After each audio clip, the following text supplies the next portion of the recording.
go back to DOJ and they try to work something out. You're right. It's a great point. And of course, the search at Mar-a-Lago came only after months of back and forth negotiations. The federal government reaching out to President Trump's team, he was out of office at the time, to get back those documents. And only when those efforts were thwarted did agents go to the Palm Beach property. Also, to Rob's point, we have public officials in the Trump administration taking to X. We saw FBI Director Kash Patel, Attorney General Pam Bondi, and now Deputy FBI Director Dan Bongino also tweeting, Bongino writing, public corruption will not be tolerated. There's Kash Patel, no one is above the law, FBI agents on mission. There's the Bongino tweet. So they're not specifically saying John Bolton, but it's pretty clear that's what it's about. Here's the Attorney General. America's safety isn't negotiable, she writes. Justice will be pursued always.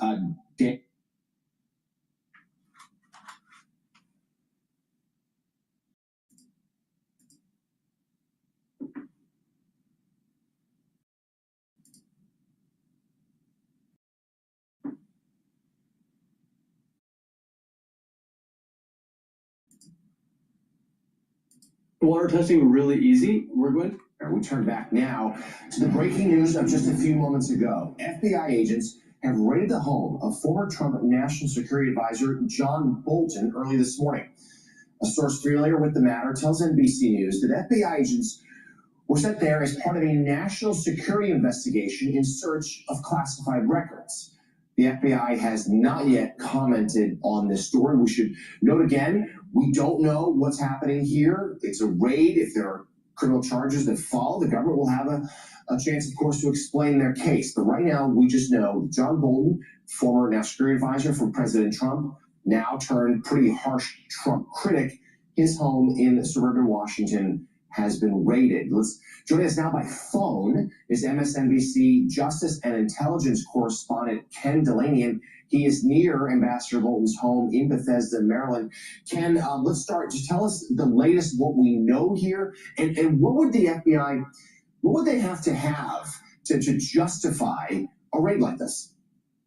Good morning, Jonathan. I have one update for you. The FBI, in fact, has commented on this. An FBI spokesperson told me, I'm going to read the statement, quote, the FBI is conducting court-authorized activity in the area. There is no threat to public safety. We have no further comment. And that is generally what the FBI does when there is a visible search of a residence or a business, is they will confirm, because it's obvious to everyone with eyes, that they are conducting court-authorized activity in the area. To answer your question, what would they need to do this? They would need a magistrate judge to sign a warrant after finding a probable cause to believe that there is evidence of a crime at the location of the search, which is John Bolton's home here in Bethesda. And as you said, a source is telling NBC News that this is about a search for classified documents. So what's the context here? Well, John Bolton wrote a book that was very critical of Donald Trump, and it was sort of a memoir recounting his time as National Security Advisor called The Room Where It Happened. And remember, the Trump administration not only sued him, but also launched a criminal investigation, which was then subsequently dropped when President Biden took office and Merrick Garland became the Attorney General. The lawsuit was also dropped. They were trying to essentially say that he didn't get the required permissions and clearances around making sure there was no classified information in the book. He had long said there was no classified information in the book, but that is one of the possible avenues here for what they could be looking at.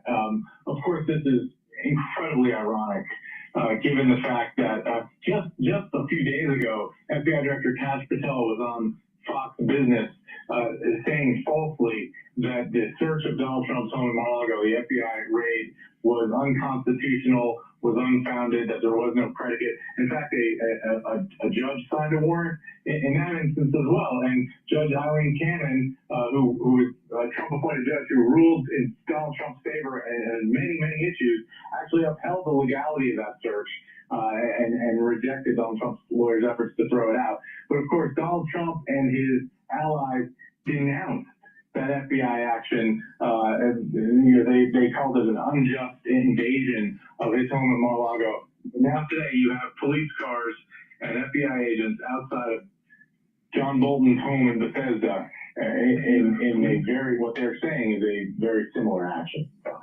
Yeah, and Ken, to your point, of course, that case, the classified records case against President Trump, sort of went away thanks to the friendly judge there, and then, of course, his election. Bolton, again, we should note, former ambassador, national security advisor to President Trump his first time around, certainly more of the sort of hawkish, traditional Republican foreign policy orthodoxy. He and Trump never a great fit. Talk to us a little more, Ken, if you will, about just what the FBI has been up to of late, like putting this, what we know of this raid today, in broader context about how their mission under Kash Patel and under Pam Bondi, the Attorney General, has changed in Trump's term.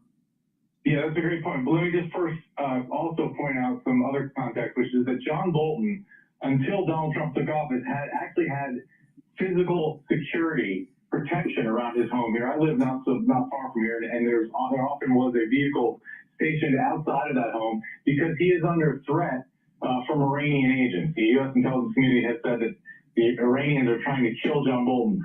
When Donald Trump took office, he withdrew that security, as well as for a number of other officials. So I just wanted to point out that context there. Yeah, in terms of what the FBI has been doing, look, a couple of things, but we reported exclusively last week that Kash Patel is trying to turn the FBI essentially into a national police force.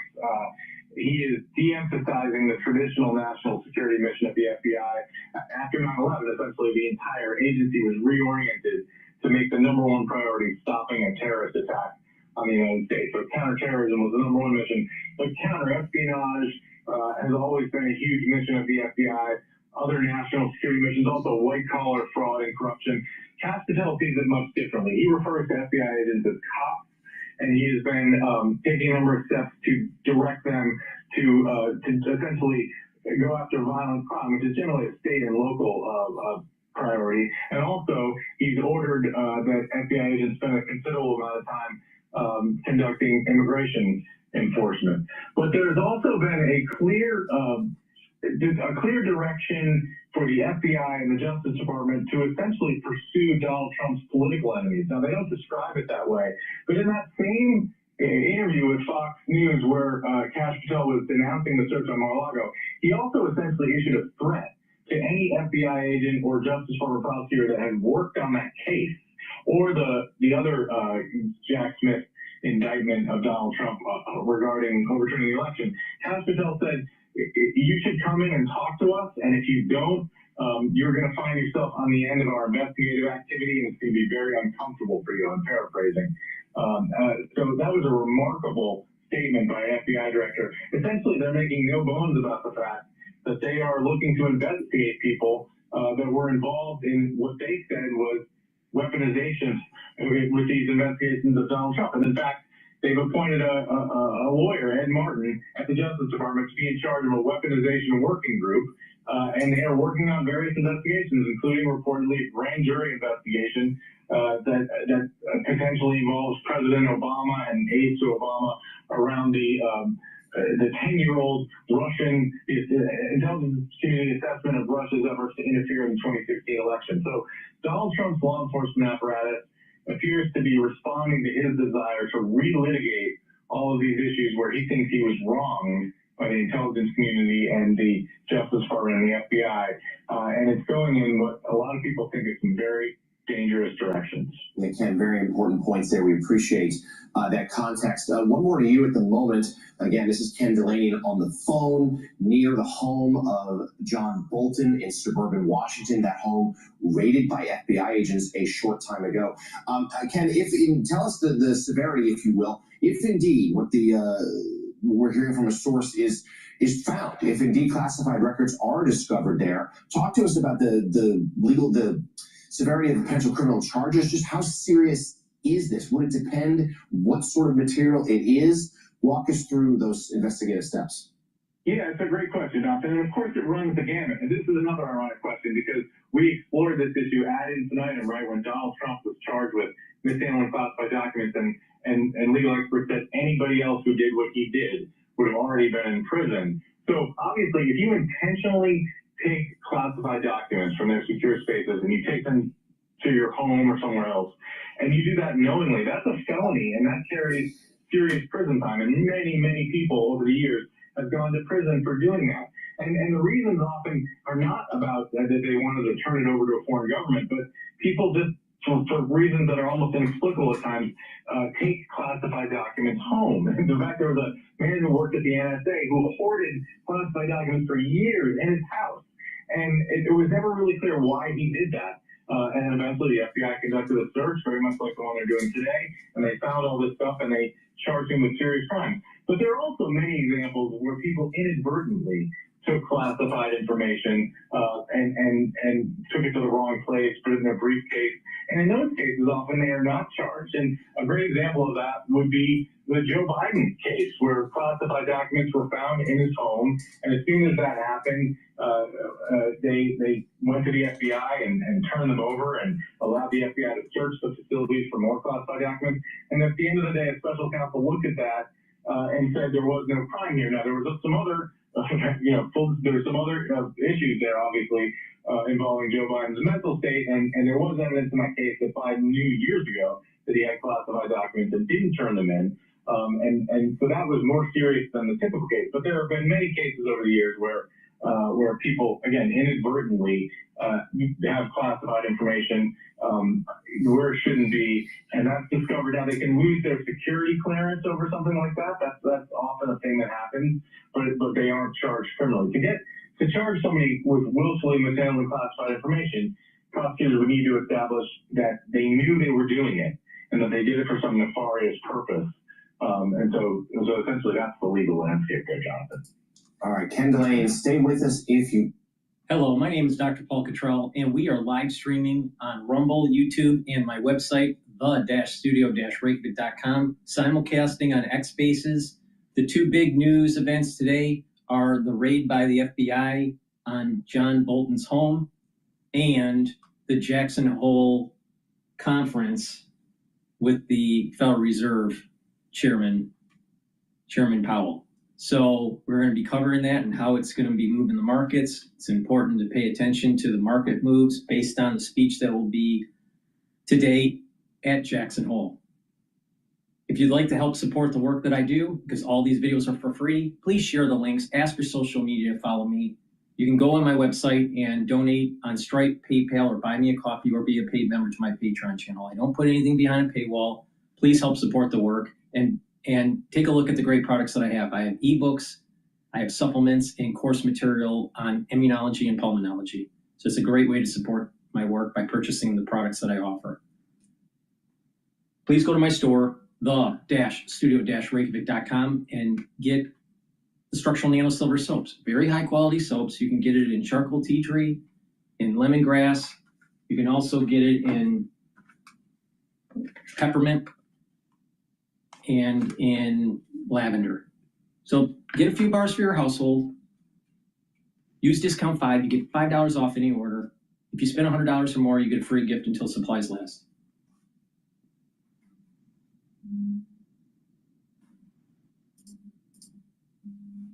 All right, so let's listen in to Bloomberg with the Jackson Hole. Saying all caps, greatness again. But that all changed on Election Day, November 5th, 2024.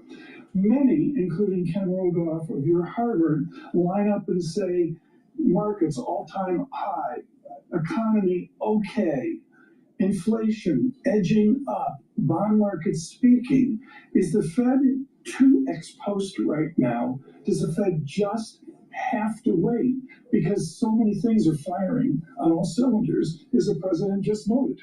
Well, I am laser focused on the data and the range of data from what's happening in relative short term to what the indicators are suggesting in terms of longer term trajectories. I think, as I said earlier, those underlying fundamentals are still quite healthy. healthy. Are we in a disinflation vector here? Or do we sit at this Jackson Hole where we got a service vector and a goods vector nudging upwards?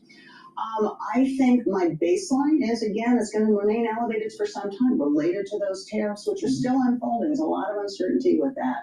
But it's possible that we'll see more persistence. There are a lot of unusual dimensions of behavior right now, which means that some of the history doesn't give us as much of an indicator of how things are going to unfold. We got to realize that. But again, we can't wait until all of that uncertainty is resolved before we make our decisions. Those fundamentals are still healthy, and keeping that balance in mind of the mandate that Congress gave us for price stability and maximum employment is where I will keep my focus. We just have about 30 seconds. What's Fed Chair Powell going to say? No one's listening.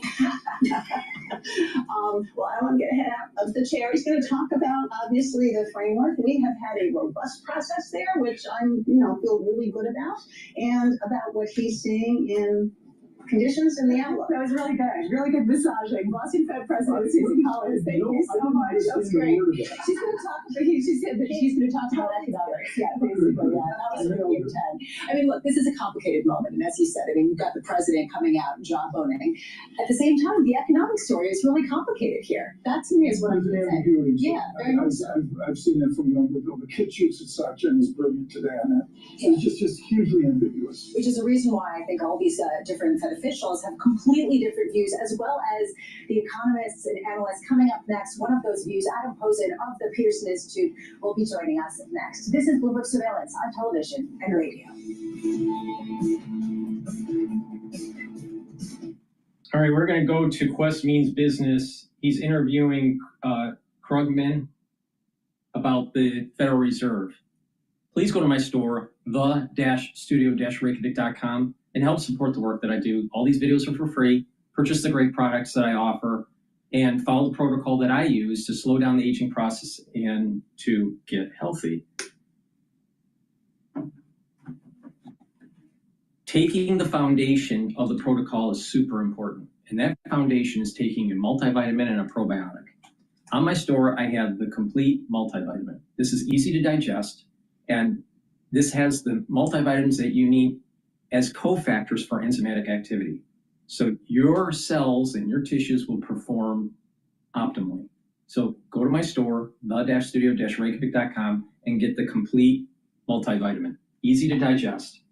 Take it every day, and also take it with the probiotics that I offer. I have the powdered version, which is in my hand, or the VeggieCap version on my store. So please go to my store and get the probiotics. Probiotics are super important to help with your gut health, to improve the communication between your gut and your liver, and your gut and your brain. Your metabolism will improve. Your sleep will improve.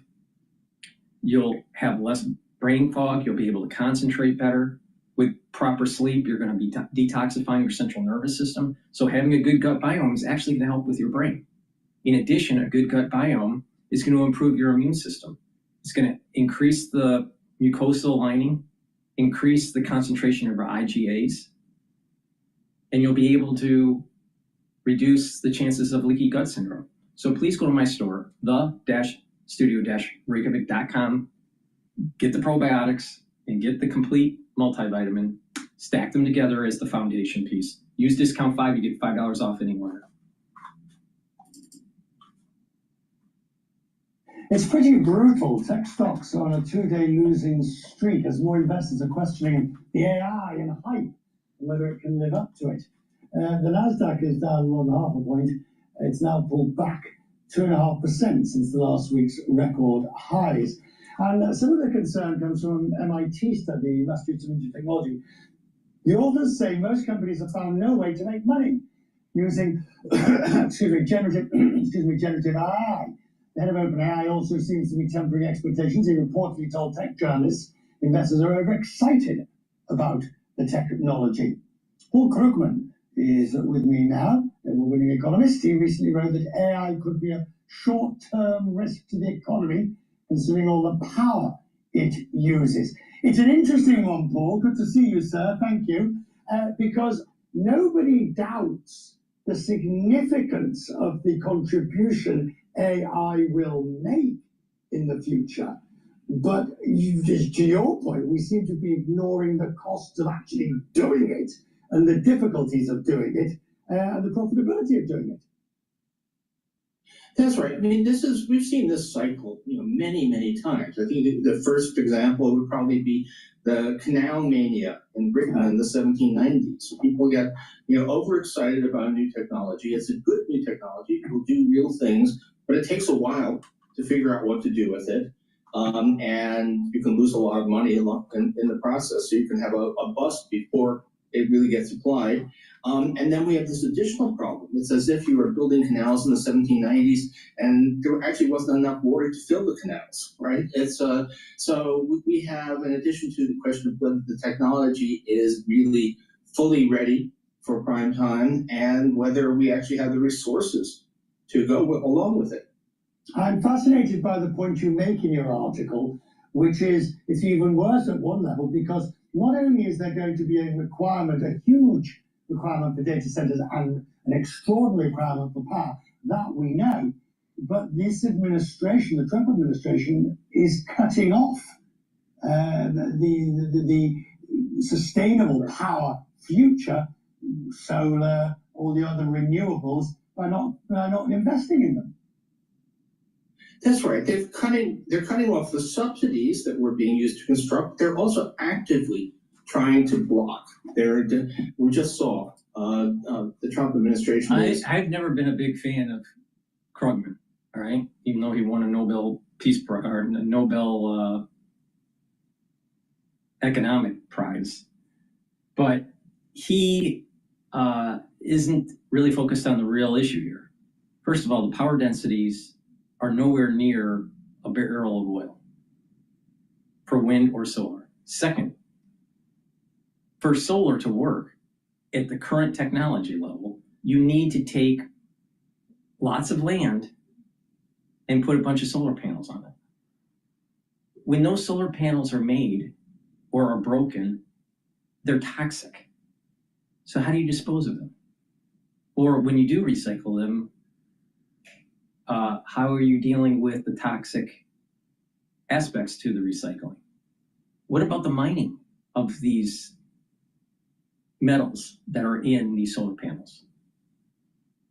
So we're going to change our landscape for less energy density and potentially leak toxic metals into the land with these solar panels. Now, if you look at wind doesn't have the power density as fossil fuels. And not only that, it's an eyesore for the environment, either offshore or on land. And then it's killing birds. So if they really care about the environment, would you really put a windmill in? And not only that, what do you do after about 10 or 15 years? What are you going to do with this disposing of the materials?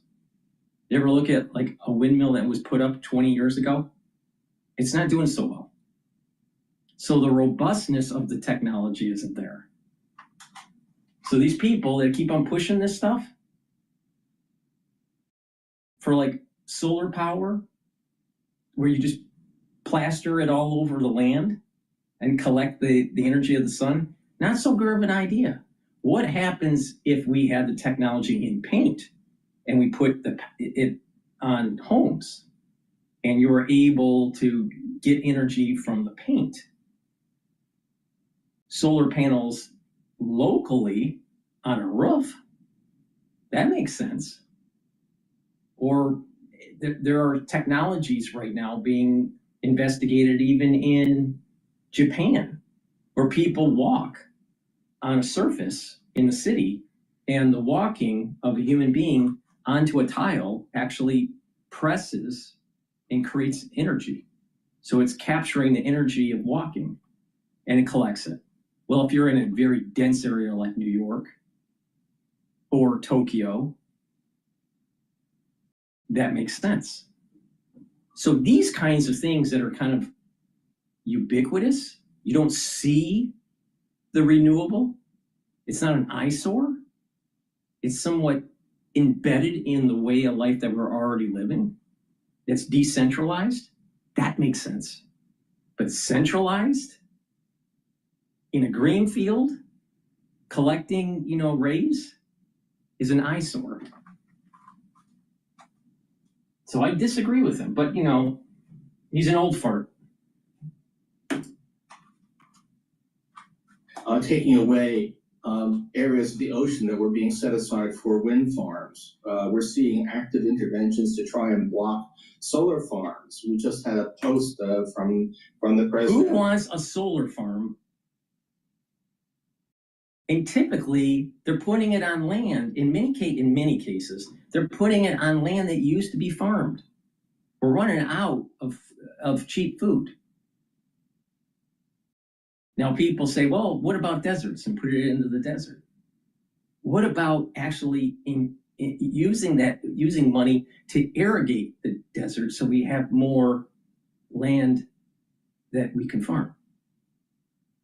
I would rather spend the money in desalination technologies to be able to change the desert into lushness than to plaster the United States with a bunch of solar panels.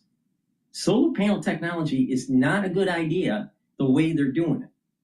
Now, if you can put it embedded in paint or in shingles or in the window of a home or in a multi-dwelling building, that makes sense. But not this plastered all over the field stuff, because it's going to make the land toxic. But he knows better because he's an economist. Blaming solar and wind power for rising electricity prices, which is complete nonsense. So you have an administration that is actively hostile to renewable energy, which has accounted for almost all recent additions to generation capacity. When and where does it all sort of? Now think about, listen to what he's saying. All right, Krugman is in front of a fireplace. Now he's either burning wood in that fireplace, or it's burning natural gas in that fireplace. Do as I say, not as I do.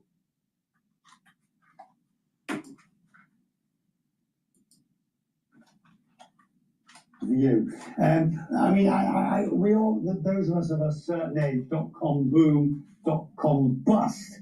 Are you foreseeing something similar with AI rise, AI fall? Yes. It seems quite likely. I mean, predictions are hard, especially about the future. AI, in terms of just like the .com bust, too much investment went into .com companies, and then business models weren't really proven out, and they did fall.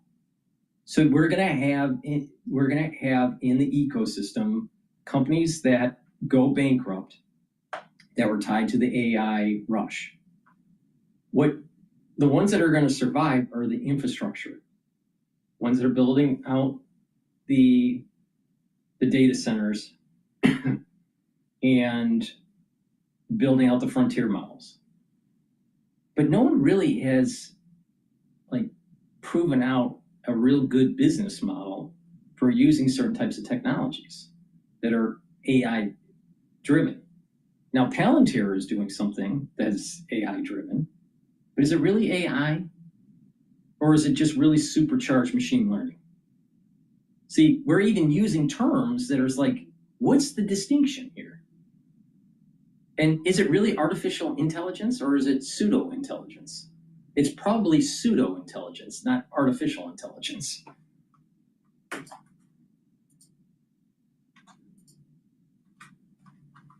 But this does definitely have a lot of the feel. I mean, it feels to me like we're partying like it's 1999, that we have enormous enthusiasm. And the one thing that is seeming to be, beyond what is justified by the business prospects. The technology is amazing, but the business prospects, we're not so sure. And, we have an economy where half of recent growth is basically data center construction. It's a sluggish slowly growing economy. We're not that far above stall speed, and half of our growth is coming out of these data centers. So if we are seeing, people don't have to decide this was a bad idea. They just have to lose some of their enthusiasm, and we're in trouble. Right, the difficulty that I have with the truth with which you speak is that at the same time, I also know from experience of the internet, go back to the 1990s, dot-com boom and bust, but the internet is now a fundamental part of the global economy. It just all happened a lot slower the reason why that happened was that the infrastructure was built out. Fiber optic cable, high-speed internet. It wasn't dial-up. Companies were using it in their intra-network. Email, and then video was starting. So the real gains from the internet weren't in 98 or 99. You were starting to see it more in 2004, 2005, 2006. You were still squeezing the lemon for just the computer age in late 1990s and the early 2000s, let alone the internet. Because businesses were still trying to integrate Microsoft Office and databases and accounting systems into their processes. So it's going to take a while for AI to actually find its way into the workflow of a company.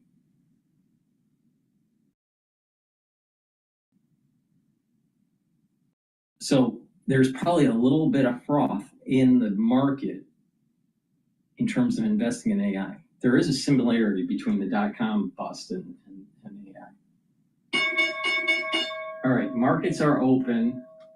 The S&P 500 is trading at 6,390. The VIX is trading at 16.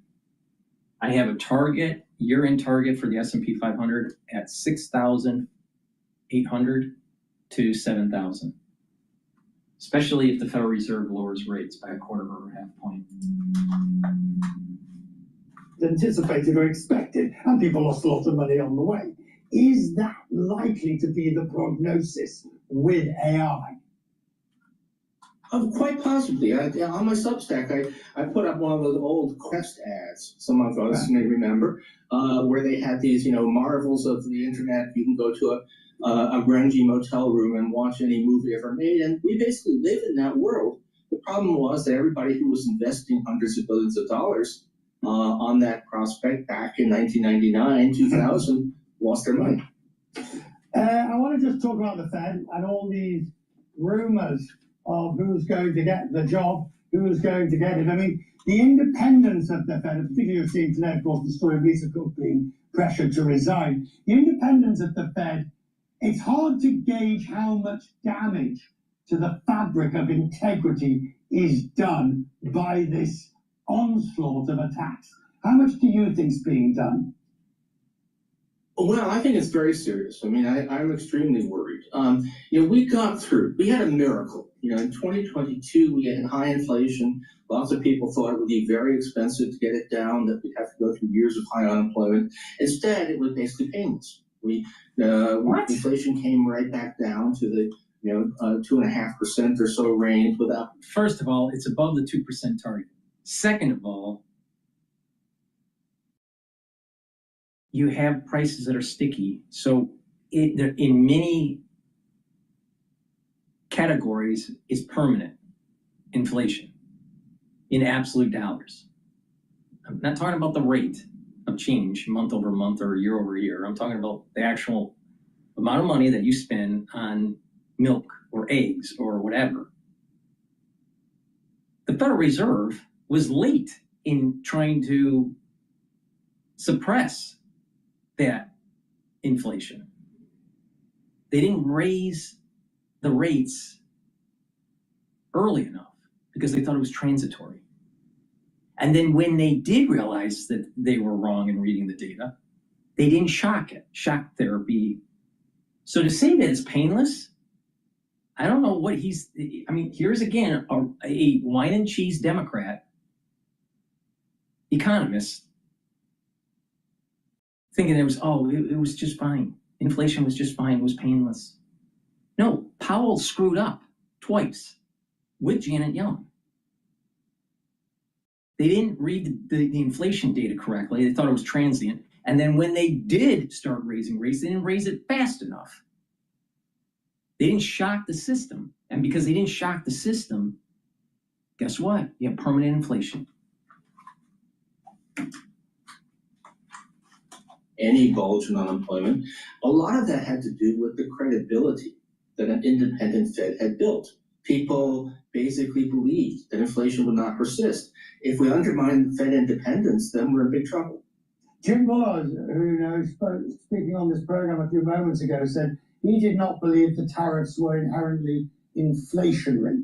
He did not see inflation as being the problem in the short to medium term, and that he could foresee up to 100 basis points in interest rate cuts without stoking inflation. Do you buy that?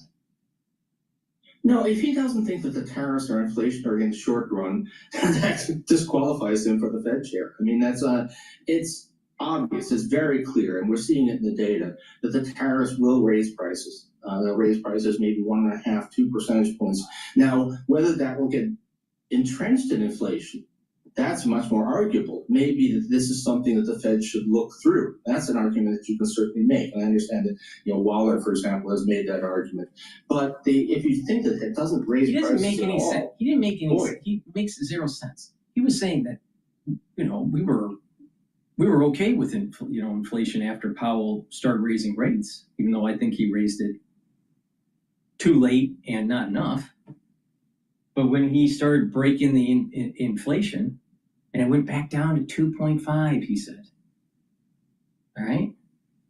Really it was 2.7, but who's counting? But let's just say, it went back to 2.5. It's still above 2% target. Okay? But let's just give them the doubt of plus or minus something, right? 2.5. Let's just assume that Krugman's right, which he's wrong, but let's just say he's right. The CPI data is saying that the projected annual rate at the end of the year is 3.1. 3.1 minus 3.5 is not more than 1. So if you're looking at the data and it's so obvious, then why is he saying it's going to be a 1 to 1.5% increase? Well, it doesn't look like that. It looks like it's going to about 3.1 for CPI. So what is he talking about?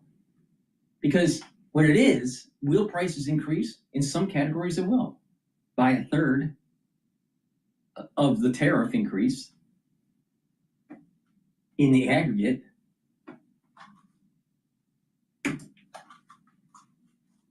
That shows a fundamental misunderstanding of what's happening as we speak. Maybe I'm paraphrasing him wrongly. I suspect it's the latter, that he thinks it's a one-off shock. Right. It's not going to feed into a spiral of inflation. Yeah, we don't know that. I mean, the Fed needs to be both aware of that possibility, but also not assume that that's right. So it's a very hard time to make Fed policy. It does not help to have the president demanding 300 basis points of cuts, which is what he's been saying.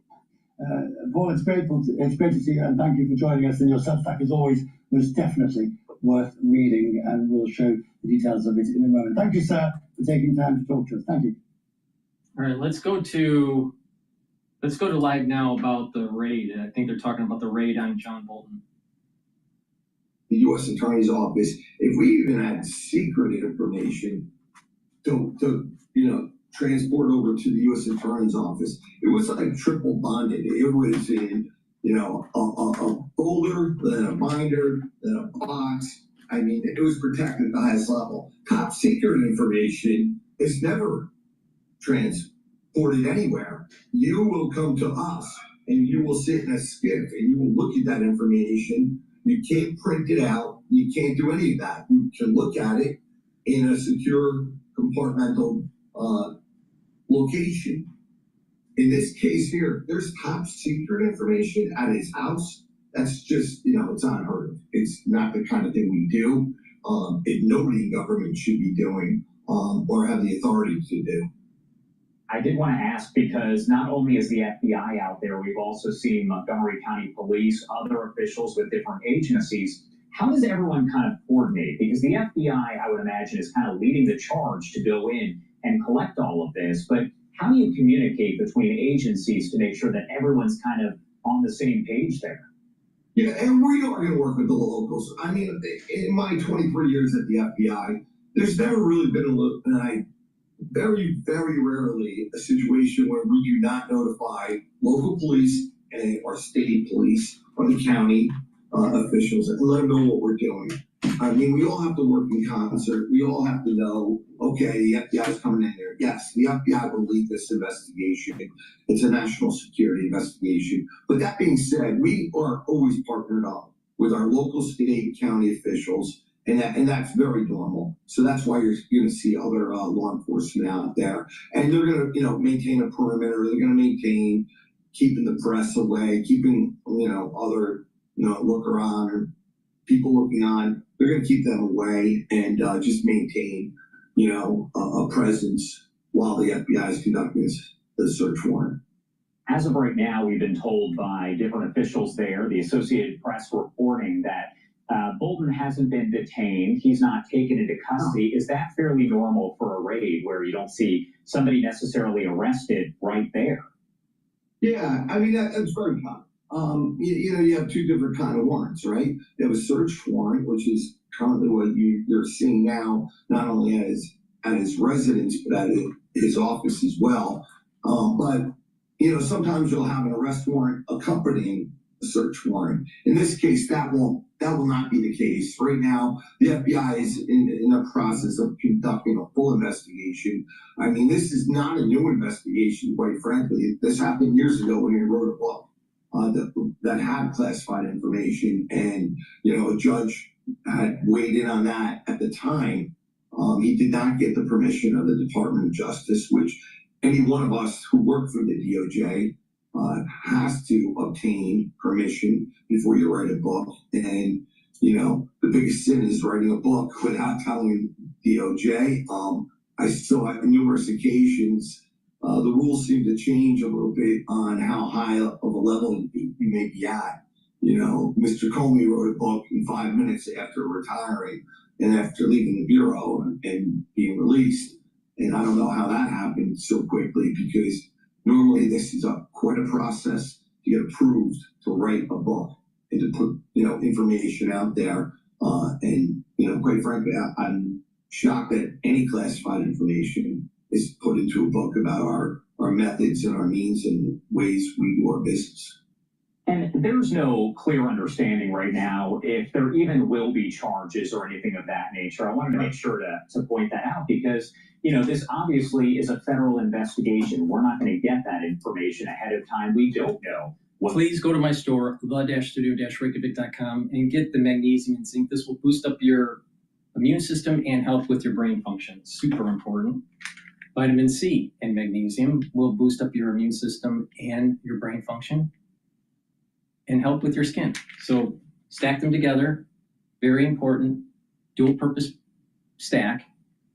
And it's very important that you pay attention to improving the health of your neurons. Within 5 years, you're going to know a lot of people that have early onset of dementia for a multitude of reasons. So you better start preparing. Please go to my store, the-studio-reykjavik.com. Get the cleanse. It's 30 parts per million, or the max 35, which is 35 parts per million. Take a teaspoon a day, swish in your mouth, gargle, 20 seconds, swallow. What this will do will boost up your immune system. If you're not feeling well, take a tablespoon or two a day and boost up that immune system. I've been taking max 35 or max 14 or cleanse for the last more than 5 years. All right. It's part of my everyday healthcare protocol to slow down the aging process. The foundation is the multivitamin and the probiotic. The first pillar is the cleanse, the max 35 or max 14. Second pillar is C60. Third pillar, turmeric, ashwagandha, and lignans to boost up that immune system. And the fourth pillar, the boomer boost to rev up the metabolism. And if you do that, it's going to slow down the aging process. All right, let's go back to Jackson Hole here. Fed speech. Coming up next, don't miss this. Patrick Harker, former Philadelphia Fed president, as we look at a market top pop up right now, though, and get your take on is this just slightly lower on the 10-year, 4.3% on the dot. This is Bloomberg Surveillance on television, on radio.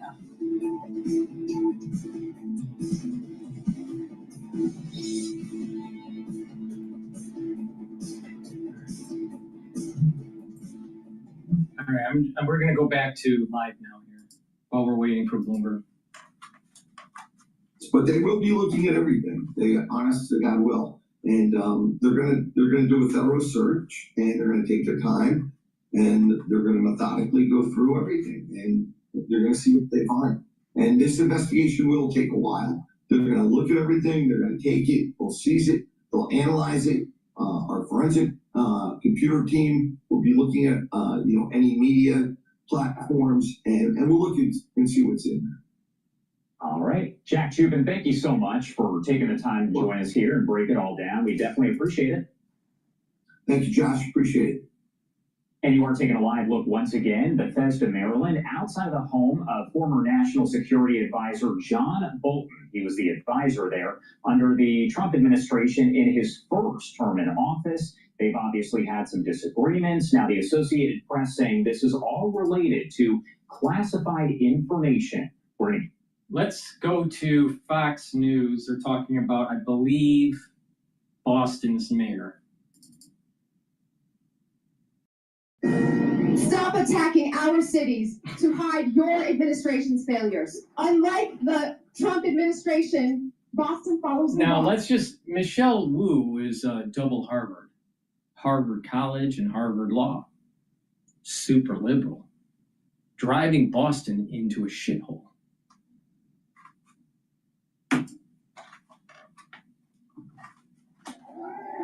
And Boston will not back down from who we are and what we stand for. Boston will never back down from being a Boston will never back down. All right? Never back down from who they are. Who are the Bostonites? Who are they? What are they? Are they a bunch of ultra libtards? Boston Strong? Is Boston Strong? Is that what that means? Boston Strong means that you're a libtard? I don't think so. I don't think Boston Strong means that you're a libtard. The problem is that Boston has been hijacked by a bunch of ultra liberals, and now you have crime, homelessness, drug abuse, safety issues.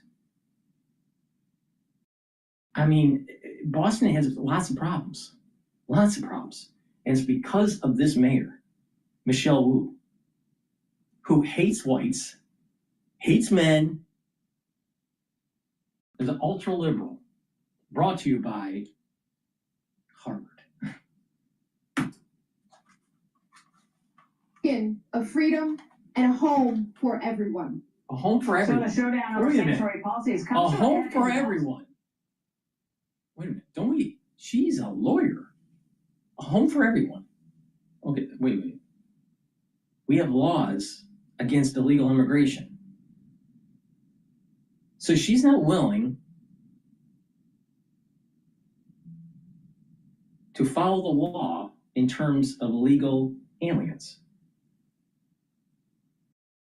Wait a minute here. She went to Harvard Law to understand the law. And now she wants to not follow the law? She's going to create a sanctuary city. Boston Strong. We're not going to back down from who we really are. Who are you? You're obviously not following the Constitution.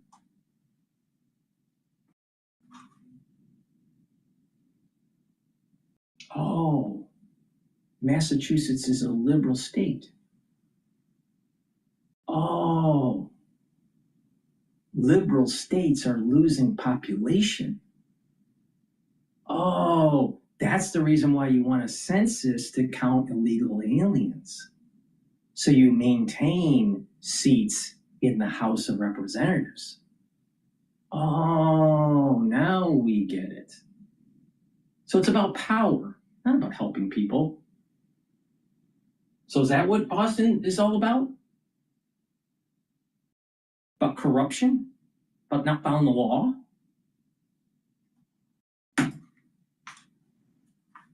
Democratic Mayor Michelle Wu defies a deadline from Attorney General Pam Bondi to comply with immigration enforcement. Joining us now is Patricia Hyde. She's Boston ICE Acting Field Office Director. It's good to have you here. I'm going to pull up for everybody here. This is call for number 1, I believe. The worst offenders released in Boston despite ICE detainers. And you've got some real winners on here, from rapists, sexual assaults, drug and weapons charges, battery on a child. Patricia. Michelle Wu wants a home for everybody. Because she's Boston strong. Not found the Constitution, wants a porous border, maintain illegally the power of the House of Representatives. She's doing a great job in Massachusetts. You have to deal with a lot of bad things. Does Boston have many more of these characters in its midst? Boston has plenty more of those characters. Unfortunately, this is every day in Boston. The amount of criminals who are unlawfully here, who are released by the city of Boston and the state of Massachusetts, is unprecedented, and it's a public safety crisis.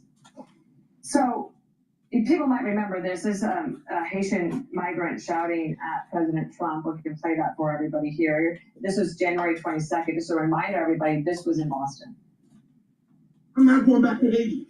Trump, you feel me? No Biden forever, bro. And in Boston yesterday, the mayor came out and said, not only are we going to defy the attorney general, but she also has this as part of the Trust Act in Boston in terms of the sanctuary policy.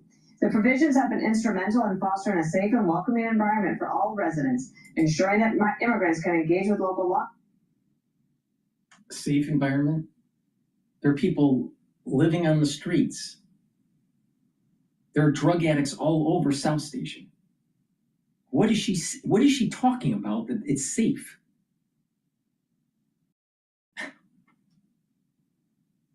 Classic example of a liberal, a libtard, destroying a iconic American city. Now, what is amazing is you have Bondi, blonde, lawyer, trying to fix things, and then you have this liberal mayor, minority, she's Asian, all right, libtard, trying to destroy an iconic city because she thinks that liberal policies work. She's a socialist. Now, she's not as bad as Mandami, but she's part of an ilk of individuals that are pushing socialism. And socialism doesn't work. It's more expensive.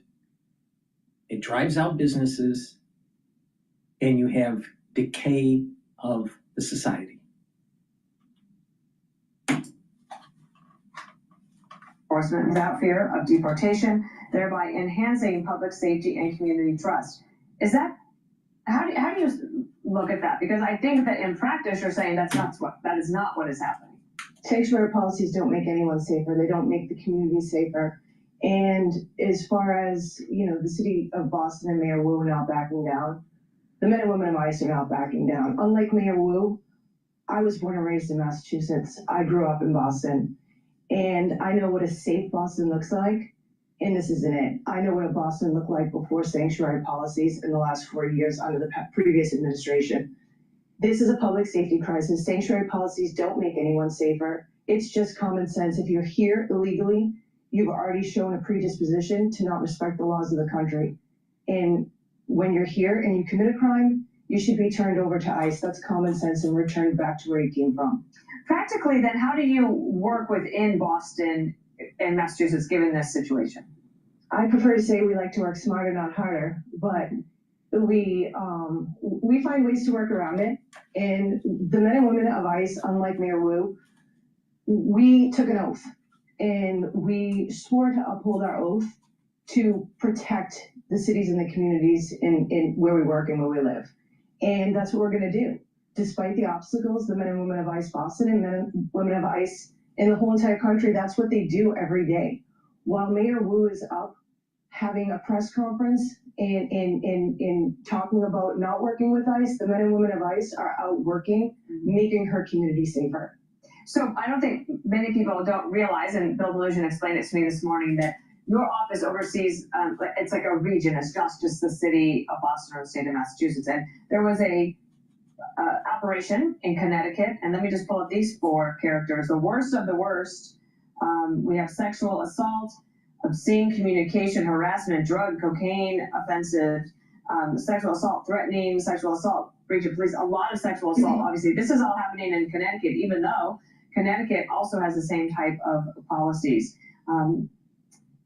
Are you just scratching the surface here? Is there a lot more to go? Yes. There's a lot more to go. Yes. And fortunately for the men and women of ICE, under the leadership of President Trump, Secretary Noem, and Director Lyons, we are giving every tool and every resource we have to make our communities safer. And we're not going to stop. We're not going to back down.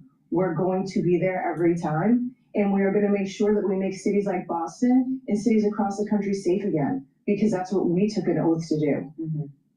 I know that Secretary Noem and through President Trump and the One Big Beautiful Bill, there's resources there for you to be able to hire more people. Are you all hiring in your office? Yes, we're hiring in all the offices. Everybody's getting more help, and we couldn't be more grateful for it.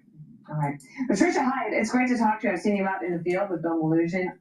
Just another example of a liberal city going straight to hell because they want to protect illegal aliens and not actually make American citizens more prosperous and safe. Please go to my store, the-studio-reykjavik.com, and get this stack. It's the 3rd pillar of my core protocol to improve your immune system and to help with your cardiovascular health. Turmeric brings down inflammation, soaks up free radicals. Ashwagandha root controls cortisol levels and blood glucose levels. Lignans helps with your immune system, your endocrine system, soaks up free radicals, and brings down inflammation. When you stack these together, by bringing down inflammation, it's going to help your immune system and your cardiovascular system. Because by bringing down inflammation at the vascular level, you're reducing plaque formation. So please go to my store, get the ashwagandha root, the turmeric, and the lignans, stack them together. Do that every day. Also, go to my store and get the very high quality structural nano silver toothpaste. It has no fluoride in it. It'll whiten your teeth, freshen your breath, reduce inflammation at the gum line, and improve your gum health. It's a very high quality toothpaste. Please go to my store, get a few tubes of it for your household. Help support the work that I do and help support your health and wellness. I have gels in the quick dispenser or in the tube form. Get a few gels for your household. Have some at work or at home. You never know when you need it. It's a dual purpose. You can use it as a daily skincare. You can use it as an aftershave. If you're not feeling well or someone around you is not feeling well, put it on your hands, around your mouth, around your ears, around your eyes, around your nose. Lightly coat your nostrils. It stays active for 5.5 hours. Way better than Perel. And you can put it on a cut, an abrasion, minor burn. It'll help to heal it. Why? Because it keeps it clean. Please go to my store, the-studio-reykjavik.com, and get the gels. Very high quality. And lastly, before we go to Jackson Hole at 10 o'clock Eastern time will be the actual speech from Powell. It will be his last Jackson Hole speech. Go to my store and get the vitamin B complex. Vitamin B complex is super important if you're 40 years of age or older. It'll boost up the cellular metabolism. It'll help the health of the mitochondria. The first 4 B vitamins helps with the electron transport chain, so you help with the mitochondria producing ATP, so you'll have more energy. And vitamin B complex will help to protect your neurons. Super important. You're 40 years of age, you need to protect your neurons. Let me repeat that. If you're 40 years of age or older, guess what? You need to protect your neurons. Why? Because you're going to find a lot of people within the next 5 years having problems with gait, with balancing, and with memory. Better be prepared. Please go to my store, the-studio-reykjavik.com. Use discount 5. You get $5 off any order. You spend $100 or more, you get a free gift until supplies last. Follow my protocol, and it's going to help your health and wellness and slow down the aging process. Time, Mike, we have been hearing from a number of people the fear of a 70s type of stagflation light, not exactly 70s, but that seems to be the emphasis so far in the Fed speak we've heard so far. Well, it's the data that we're seeing. We're seeing a slowdown in the labor market. We're seeing an increase in inflation, but I think the emphasis at this point would be on the light part of it, because it's nothing like what happened in the 1970s. And this is also very early in the process. We recognize what's going on because of what we went through the last time. So the Fed can react. And in the current framework, and I assume this will stay in the future framework, the Fed will do whatever it needs to do to keep price stability. That's going to be their main focus. And if that's the case, then hopefully they are ahead of any stagflation. Totally unfair question to you, but I'm going to go with it. With the new framework, whatever it may be, does the Fed become ever more ex post after the fact, waiting for data? It's going to depend on how you define it, because what the Fed is going to do is take out the idea that we're going to make policy based on what we think is going to happen. And they're going to say, we're going to look at all the data that comes in. So it could be ex post, or it could be just consensus. Do the dots stay? Look, the dots, it's all a communication tool, and how do you communicate? Maybe get on Twitter. I will say that we are waiting for Jerome Powell to come out and give his speech. We're less than a minute away. Unclear exactly how he prepped for it. How do you think he prepped? While we're waiting, please go to my store, the-studio-reykjavik.com, and get the lozenges and the drops. You can get it in elderberry zinc.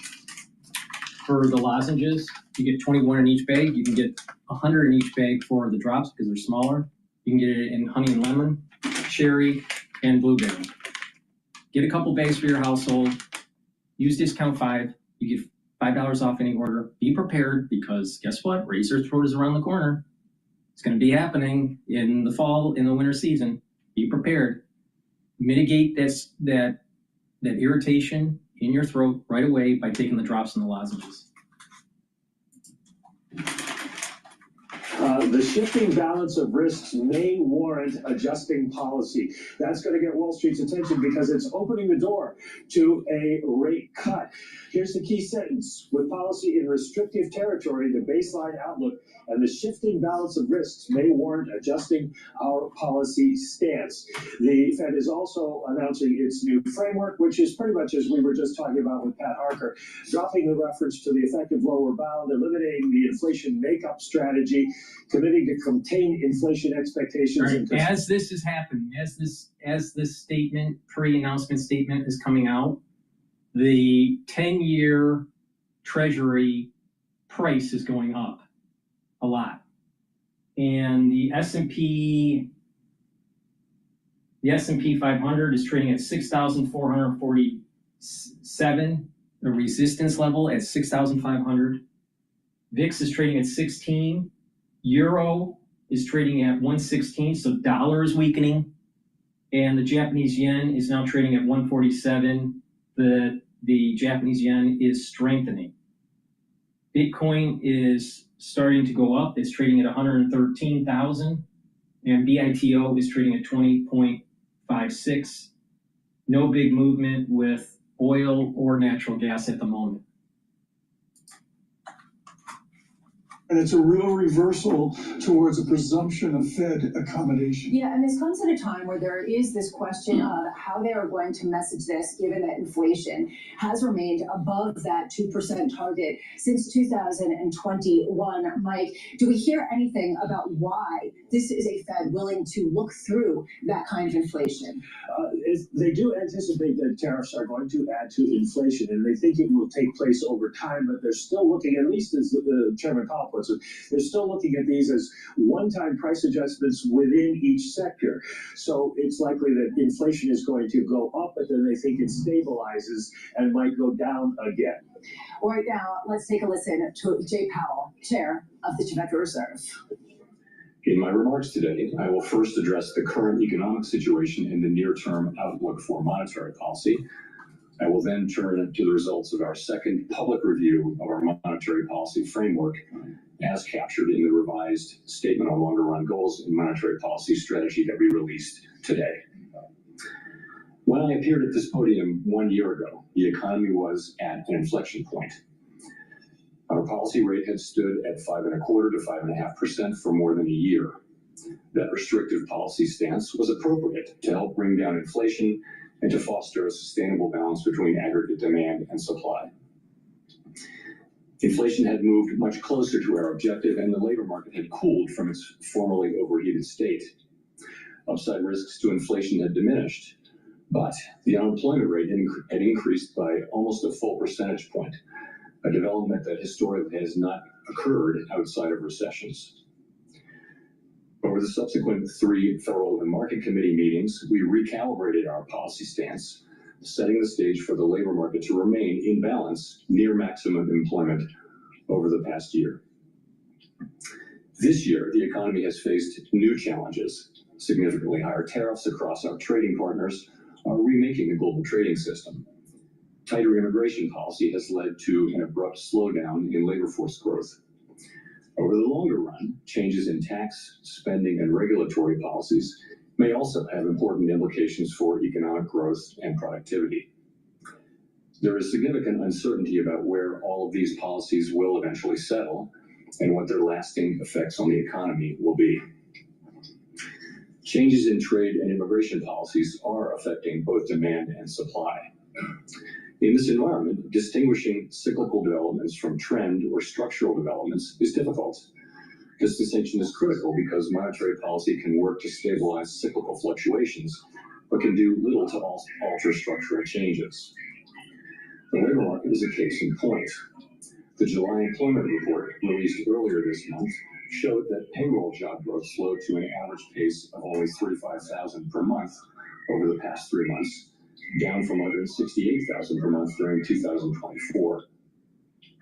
This slowdown is much larger than assessed just a month ago, as the earlier figures for May and June were revised down substantially.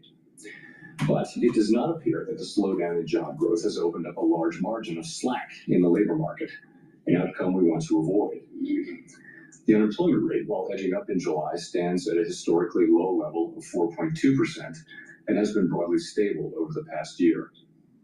Other indicators of labor market conditions are also little changed or have softened only modestly, including quits, layoffs, the ratio of vacancies to unemployment, and nominal wage growth. Labor supply has softened in line with demand, sharply lowering the break-even rate of job creation needed to hold the unemployment rate constant. Indeed, labor force growth has slowed considerably this year with the sharp fall-off in immigration, and the labor force participation rate has edged down in recent months. Overall, while the labor market appears to be in balance, it is a curious kind of balance that results from a marked slowing in both supply of and demand for workers. This unusual situation suggests that downside risks to employment are rising. And if those risks materialize, they can do so quickly in the form of sharply higher layoffs and rising unemployment. At the same time, GDP growth has slowed notably in the first half of this year to a pace of 1.2%, roughly half the 2.5% pace in 2024. The decline in growth has largely reflected a slowdown in consumer spending. As with the labor market, some of the slowing in GDP likely reflects slower growth of supply or potential output. Turning to inflation, higher tariffs have begun to push up prices in some categories of goods. Estimates based on the latest available data indicate that total PCE prices rose 2.6% over the 12 months ending in July. Excluding the volatile food and energy categories, core PCE prices rose 2.9%, above their level of a year ago. Within core, prices of goods increased 1.1% over the past 12 months, a notable shift from the modest decline seen over the course of 2024. In contrast, housing services inflation remains on a downward trend, and non-housing services inflation is still running at a level a bit above what has been historically consistent with a 2% inflation. The effects of tariffs on consumer prices are now clearly visible. We expect those effects to accumulate over coming months, with high uncertainty about both timing and amounts. The question that matters for monetary policy is whether these price increases are likely to materially raise the risk of an ongoing inflation problem. A reasonable base case is that the effects will be relatively short-lived, a one-time shift in the price level. Of course, one time does not mean all at once. It will continue to take time for tariff increases to work their way through supply chains and distribution networks. Moreover, tariff rates continue to evolve, potentially prolonging the adjustment process. It's also possible, however, that the upward pressure on prices from tariffs could spur a more lasting inflation dynamic, and that is a risk to be assessed and managed. One possibility is that workers who see their real incomes decline because of higher prices demand and get higher wages from employers, setting off adverse wage price dynamics. Given that the labor market is not particularly tight and faces increasing downside risks, that outcome does not seem likely. Another possibility is that inflation expectations could move up, dragging actual inflation with them. Inflation has been above our target for more than 4 years and remains a prominent concern for households and businesses. Measures of longer-term inflation expectations, however, as reflected in market and survey-based measures, appear to remain well anchored and consistent with our longer-run inflation objective of 2%. Of course, we cannot take the stability of inflation expectations for granted. Come what may, we will not allow a one-time increase in the price level to become an ongoing inflation problem. So, putting the pieces together, what are the implications for monetary policy? In the near term, risks to inflation are tilted to the upside, and risks to employment to the downside, a challenging situation. When our goals are in tension like this, our framework calls for us to balance both sides of our dual mandate. Our policy rate is now 100 basis points closer to neutral than it was a year ago, and the stability of the unemployment rate and other labor market measures allows us to proceed carefully as we consider changes to our policy stance. Nonetheless, with policy in restrictive territory, the baseline outlook and the shifting balance of risks may warrant adjusting our policy stance.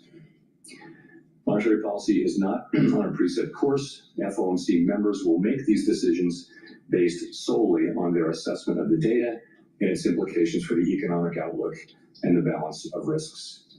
We will never deviate from that approach. So, turning then to my second topic. Our monetary policy framework is built on the unchanging foundation of our mandate from Congress to foster maximum employment and stable prices for the American people. We remain fully committed to fulfilling our statutory mandate, and the revisions to our framework will support that vision across a broad range of economic conditions. Our revised statement on longer-run goals and monetary policy strategy, which we refer to as our consensus statement to save time, describes how we pursue our dual mandate goals. It is designed to give the public a clear sense of how we think about monetary policy, and that understanding is important both for transparency and accountability, and for making monetary policy more effective. The changes we made in this review are a natural progression grounded in our ever-evolving understanding of our economy. We continue to build upon the initial consensus statement adopted in 2012 under Chairman Ben Bernanke's leadership. Today's revised statement is the outcome of the second public review of our framework, which we conduct at 5-year intervals. This year's review included 3 elements: Fed listens events at reserve banks around the country, a flagship research conference, and policymaker discussions and deliberations supported by staff analysis at a series of FOMC meetings. In approaching this year's review, a key objective has been to make sure that our framework is suitable across a broad range of economic conditions. At the same time, the framework needs to evolve with changes in the structure of the economy and our understanding of those changes. The Great Depression presented different challenges from those of the Great Inflation and the Great Moderation, which in turn are different from the ones we face today. At the time of the last review, we were living in a new normal, characterized by the proximity of interest rates to the effective lower bound, or ELB, along with low growth, low inflation, and a very flat Phillips curve, meaning that inflation was not very responsive to slacking the economy. To me, a statistic that captures that era is that our policy rate was stuck at the ELB for 7 long years following the onset of the global financial crisis in late 2008. Many here will recall the sluggish growth and painfully slow recovery of that era. It appeared highly likely that if the economy experienced even a mild downturn, our policy rate would be back at the ELB very quickly, probably for another extended period. Inflation and inflation expectations could then decline in a weak economy, raising real interest rates as nominal rates were pinned near zero. Higher real rates would further weigh on job growth and reinforce the downward pressure on inflation and inflation expectations, triggering an adverse dynamic. The economic conditions that brought the policy rate to the ELB and drove the 2020 framework changes were thought to be rooted in slow-moving global factors that would persist for an extended period. And they might well have done so, if not for the pandemic. The 2020 consensus statement included several features that addressed the ELB-related risks that had become increasingly prominent over the preceding 2 decades. We emphasized the importance of anchored inflation, longer-term inflation expectations, to support both our price stability and maximum employment goals. Drawing on an extensive literature on strategies to mitigate risks associated with the ELB, we adopted flexible average inflation targeting, a makeup strategy to ensure that inflation expectations would remain well anchored, even with the ELB constraint. In particular, we said that following periods when inflation had been running persistently above 2%, appropriate monetary policy would likely aim to achieve inflation moderately above 2% for some time. In the event, rather than low inflation in the ELB, the post-pandemic reopening brought the highest inflation in 40 years to economies around the world. Like most other central banks and private sector analysts, through year-end 2021, we thought that inflation would subside fairly quickly without a sharp tightening in our policy stance, as this slide will show. When it became clear this was not the case, we responded forcefully, raising our policy rate by 5.25 percentage points over 16 months. That action, combined with the unwinding of pandemic supply disruptions, contributed to inflation moving much closer to our target without the painful rise in unemployment that has accompanied previous efforts to counter high inflation. This year's review considered how economic conditions have evolved over the past 5 years. During this period, we saw that the inflation situation can change rapidly in the face of large shocks. In addition, interest rates are now substantially higher than was the case during the era between the global financial crisis and the pandemic. With inflation above target, our policy rate is restrictive, modestly so in my view. We cannot say for certain where rates will settle out over the longer run, but their neutral rate may now be higher than during the 2010s, reflecting changes in productivity, demographics, fiscal policy, and other factors that affect the balance between saving and investment. During the review, we discussed how the 2020 statement's focus on the ELB may have complicated communications about our response to high inflation. We concluded that the emphasis on an overly specific set of economic conditions may have led to some confusion, and as a result, we made several important changes to the consensus statement to reflect that insight. First, we removed language indicating that the ELB was a defining feature of the economic landscape. Instead, we noted that our monetary policy strategy is designed to promote maximum employment and stable prices across a broad range of economic conditions. The difficulty of operating near the ELB remains a potential concern, but it is not our primary focus. The revised statement reiterates that the committee is prepared to use its full range of tools to achieve its maximum employment and price stability goals, particularly if the federal funds rate is constrained by the ELB. Second, we returned to a framework of flexible inflation targeting and eliminated the makeup strategy. As it turned out, the idea of an intentional moderate inflation overshoot had proved irrelevant. There was nothing intentional or moderate about the inflation that arrived a few months after we announced our 2020 changes to the consensus statement, as I acknowledged publicly in 2021.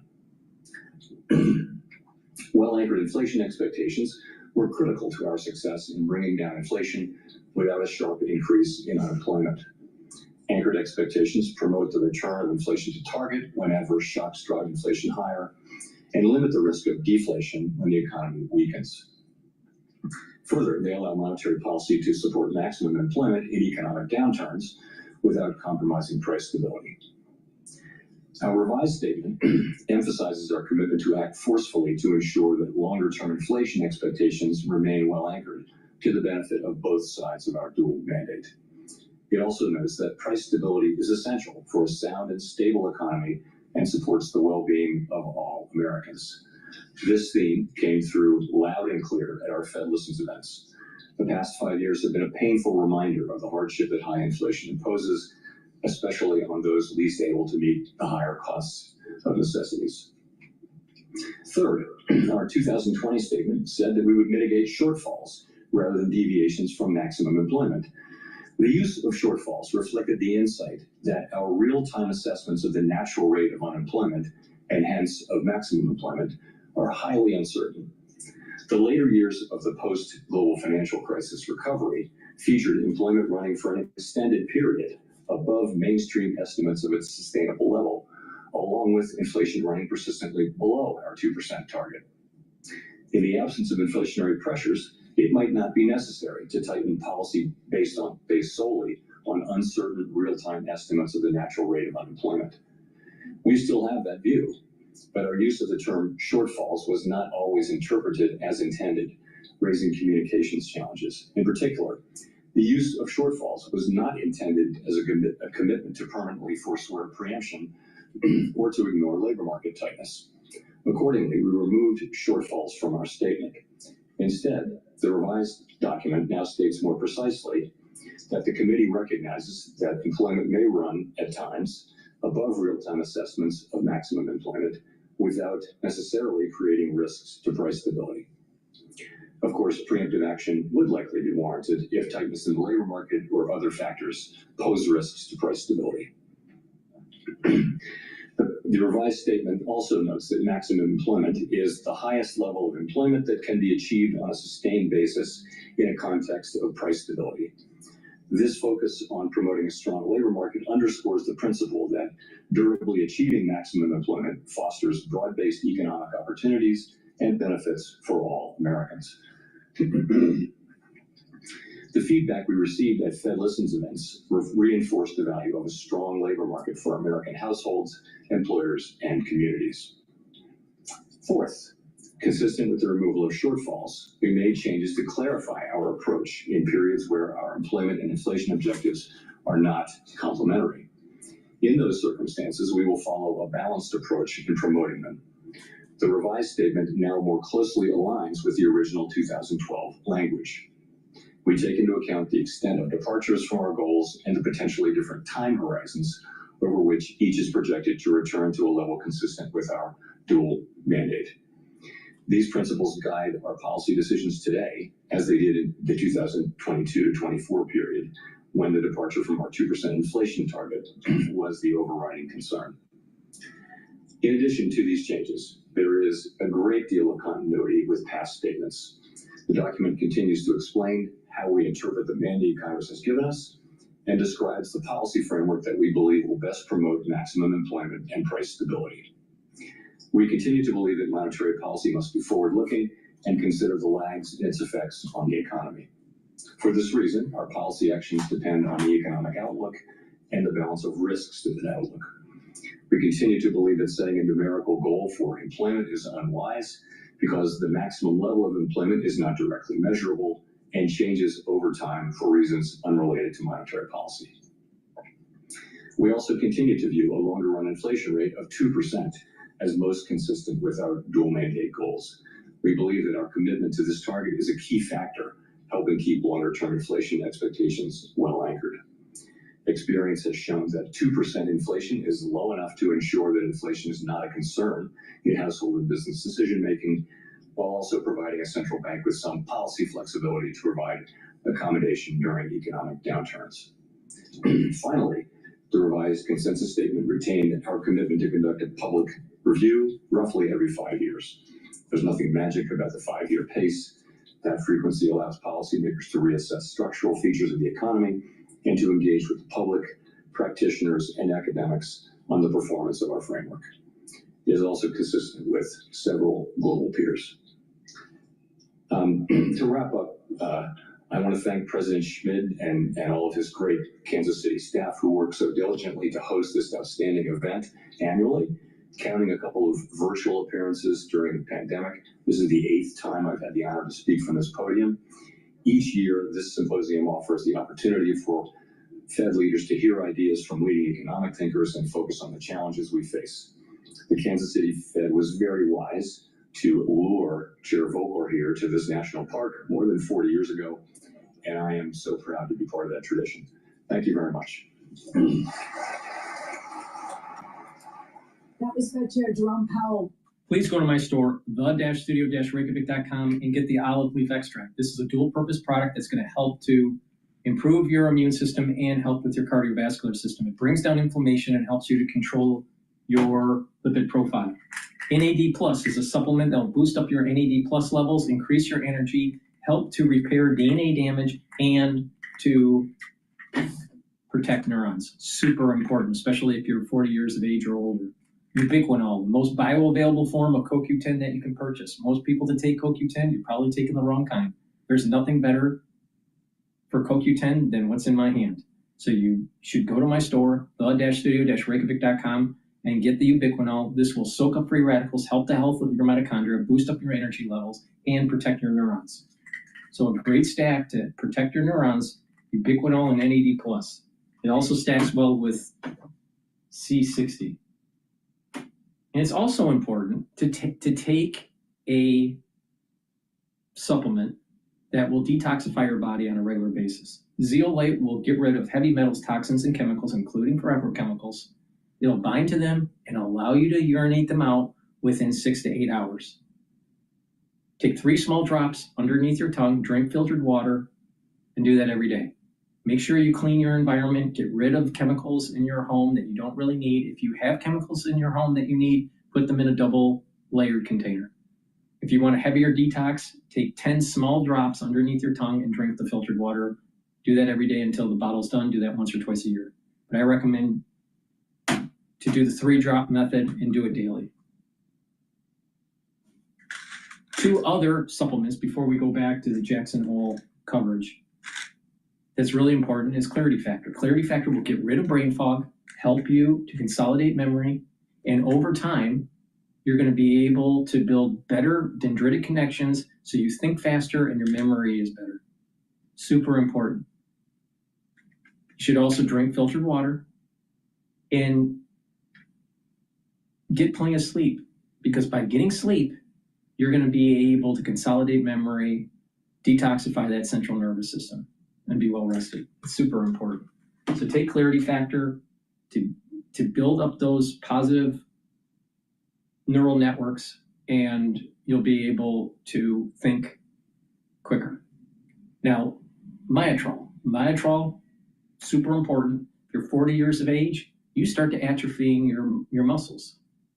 Well, you need to take Myotrol to build muscle and to maintain that muscle and to help with the health of the mitochondria. This has polyphenols, flavonoids, and lignans to help with the gene expression to build muscle. Do some resistance training, take Myotrol. Myotrol also stacks really well with Boomer Boost and Gladiator Barley. Use discount 5 and you get $5 off any order. If you spend $100 or more, you get a free gift until supplies last.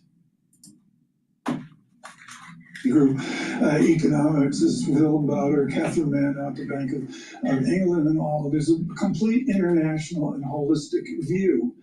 Is this ginormous, that's a fancy word, CFA word, folks, this ginormous investment that we're seeing in AI, is the certitudes of this summer, are they at risk given the tumult? Well, I mean, tell me, point out something. The market's been really crowded. Most investor segments have been crowded around these secular themes. And for good reason, right? These companies are putting up great numbers.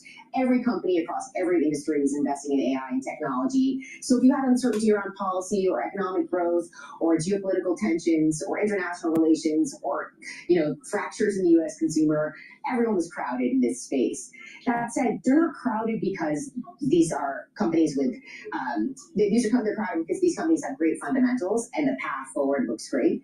But what we'll have to see as we go into the back end of the year, if we get okay growth numbers, or if we get inflation that's a little bit too perky, if we get rotations in the market. I think some of the rotations in August into the small cap was unwarranted in my view. So we are sitting here after digesting that speech, and I'm going to have to go read it about 3 more times to really internalize all of the complicated messages laid out by Jerome Powell in his last speech as Fed Chair. Mike, before we continue, Michael McKee here, our Chief Economics Correspondent, can you just wrap through some of the key headlines once more so we can really understand just how big of a policy shift in some ways this really was? Well, it's a policy shift, but one that has been signaled for a little while, which is why the markets have been buying into it. But Powell basically accepted the market's argument that it looks like the labor market is weakening, and that is a threat to the overall economy.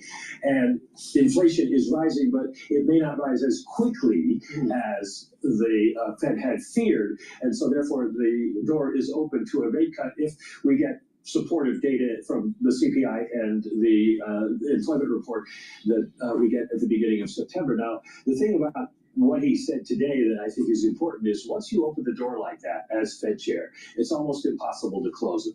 It would take a lot in these data points that are coming out to change that view. And the market's going to go overwhelmingly towards the idea of a rate cut. So he's pretty much baked it in at this point. So I think what then happens is it goes to Kate's point about where we go from there. The focus will be on the other 2 meetings this year and then what you do into 2026. And I think if you ask the chairman, he would say, we don't know yet. That's the data dependent part. But for right now, we're going to give you what you think you need. And right now what you are seeing is almost a certainty priced in for a rate cut next month. But Kate, one other thing you're seeing is weakness in the dollar on the heels of this. Yeah. Do you expect that to be very much an ongoing theme? And it just kind of edifies it, given that this is taking the more dovish approach. Yeah, we had a pause in terms of the weakening of the dollar after a really vicious weakening in the first part of this year. And I've heard a lot of currency strategists say, we're going to tread water for a little bit. We've made a lot of the adjustment. But if the market really believes with high conviction that we're going to continue on a rate cutting cycle, I think it's fair to assume that the dollar would weaken a little bit. I think most people would say over the longer term, they agree that the dollar has been overvalued for a considerable period of time. And I expect so the dollar is going to start to weaken. I've been saying this, that for the last, if you take a 10-year chart, the dollar is above average, especially in the especially during the COVID years. So the dollar is going to have to weaken. The treasury market, the treasury market in terms of yields will most likely shift down, and the equity market is going to go up. This is the reason why I'm saying that the S&P 500 target for year end is 6,800 to 7,000. Now, I think that they're going to do a 1/4 point cut once this year and then continue cutting next year. Please go to my store, the-studio-reykjavik.com, and get the omega-3. This will help with your cardiovascular health. It brings down systemic inflammation and helps you to control your total cholesterol. In addition, omega-3 helps to prevent the red blood cells from over clotting. So super important for cardiovascular health. So take omega-3 every day. It's super important. And to help with brain function, get Goodnight Formula. Take it every day. It has melatonin, tryptophan, GABA, and passion flower. It'll help you sleep. It'll allow you to consolidate memory, Detoxify the central nervous system, and you'll be well rested. With proper sleep, you're reducing the chances of early onset of dementia, and with proper sleep, you're slowing down the aging process. Slowly in order to watch the data. And then on the framework review, I'm sure much earlier in the year, they had targeted that they would have the framework discussion and that they would use the Jackson Hole speech to talk about changes to the framework. I thought those were thoughtful and they were well presented in this speech, and they're about what many have speculated on. So I think they did about as much as they can on the framework side. Jim Bullard, Tom Keenan, good morning to you. I definitely consider this my conversation of the day. What also is important is as the Fed is lowering rates, and that is an accelerant for the equity market, you're going to probably see Bitcoin start to go up. So pay attention to BOIL if you want to play the BITO, if you want to play that ETF that's tied to Bitcoin. It's a leveraged ETF. It's BITO. You're going to start seeing that going up. During the news announcement, it went up to as high as 20.94. You have a resistance level of 21.49. So pay attention to movements. Now, the Federal Reserve has not lowered rates yet, but with that policy statement, it's setting the ball in motion for some sort of rate cut in September or October. That's been something we've had to wrestle with, and I've actually done research on it myself to try to understand it better from my point of view. So I think this has been a theme for a while, and that'll be an important theme in macroeconomics going forward. Mike McKee's got a lot of smarter questions than me on the immediacy of this speech. I'm going to ask one more distant question, Jim Bullard. You're at Purdue executing online technology education every single day. How do you define the new technology productivity that America faces? Is it enough to save us? Is it enough to really add on to our present GDP? Oh yeah, I think that the AI boom is, it's a general purpose technology that will diffuse through the economy. I think the key question is how fast does that actually diffuse? And sometimes markets can get ahead of themselves and think it's going to happen sooner. Sometimes they're too late, and it happens faster than markets think. But nevertheless, any way you look at it, it's an important technology. It can drive productivity. And I think in higher education is one of the places where you can really have the biggest impact. We put a AI requirement in at the Daniel School here for every single student, and we're trying to expand that to all of Purdue. So I think that just shows you how important this technology is. Jim, it's Mike McKee. I have a question about sort of the process involved in this speech. The chairman is giving his own speech, but basically when he says it's time to maybe adjust policy, he's speaking for the entire Open Market Committee. Going into a speech like this, would he have polled everybody? Does he think he has the votes for that? Because we've been speaking with Fed officials here in Jackson Hole, and there's still some who are saying, well, we're not sure that we need to do that yet. He's going to report on the center of gravity of the committee, even though there might be people that have misgivings. At the June meeting, the committee had a median dot plot of 2 rate reductions by the end of the year. And I think the minutes, suggested something that was more like 50-50, but then the labor market report came in. I think that tilted the balance. So he could have pushed back a little bit. I think the labor market is starting to weaken, and the Federal Reserve is a little worried. Please go to my store at the-studio-reykjavik.com. Get the resveratrol. This will soak up free radicals. It'll help the health of the mitochondria, boost up energy levels, help with youthful gene expression, and get rid of cells that are in senescence. I've been taking resveratrol for decades. It stacks well with NAD+, ubiquinol, C60, clarity factor. Get resveratrol. Digestive enzyme complex, super important to break up carbohydrates, proteins, and lipids. When you get older, your pancreas doesn't function as well, no matter how healthy you are. I don't care how healthy, you could be a super healthy person, most likely your pancreas doesn't work as well. So you need to start lowering the stress on the pancreas and help your digestive system break up carbohydrates, proteins, and lipids. Get digestive enzyme complex. This also has bromelain in it, and it's fibrinolytic. So go to my store, get the digestive enzyme complex, and take it every day. If you're an athlete, younger or older, you'll benefit from this, from your pre-workout fuel source or post-workout fuel source, so you're reducing the stress on your pancreas when you're digesting. Another great stack that I have to help with the cardiovascular system, nattokinase. Nattokinase is fibrinolytic, and it'll help you to control your lipid profile.